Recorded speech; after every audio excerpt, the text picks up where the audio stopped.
ધાનેરા તાલુકામાં ગ્રામ પંચાયતની સામાન્ય ચૂંટણી માટે મતદાનનો દિવસ નજીક આવી રહ્યો છે, ત્યારે ચૂંટણી પંચ દ્વારા નિર્ધારિત કાર્યક્રમ મુજબ આજે ઉમેદવારી પત્રોની ચકાસણી હાથ ધરવામાં આવી હતી।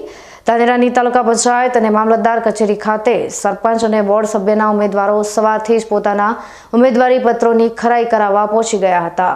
ચૂંટણી અધિકારીઓ દ્વારા કુલ 12 વિભાગમાં ઉમેદવારી પત્રોની ચકાસણી કરવામાં આવી હતી, જેમાં મુખ્યત્વે ઉમેદવારી પત્રોમાં જાતિના દાખલા, ઉમેદવારોના બાળકોના એકરારનામા અને ઉંમરના પ્રમાણપત્રોની ઝીણવટભરી ચકાસણી કરવામાં આવી હતી।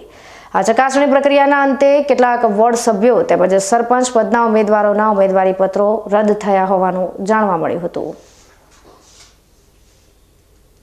ગતરોજ ઉમેદવારી પત્રો રજૂ કરવાના છેલ્લા દિવસે ધાનેરા તાલુકાની 45 ગ્રામ પંચાયતની સામાન્ય ચૂંટણી માટે નોંધાયેલા ઉમેદવારોની વિગતો પર નજર કરીએ તો સરપંચ પદ માટે 253 ઉમેદવારોએ ઉમેદવારી નોંધાવી હતી। એક જ દિવસમાં સોમવારે 128 ઉમેદવારોએ સરપંચ પદ માટે ઉમેદવારી નોંધાવી હતી। વોર્ડ સભ્ય માટે 612 ઉમેદવારોએ પોતાની ઉમેદવારી કરી હતી। આ ઉપરાંત 7 ગ્રામ પંચાયતની પેટા ચૂંટણીમાં સરપંચ પદ માટે 7 ઉમેદવારી પત્રો રજૂ થયા હતા।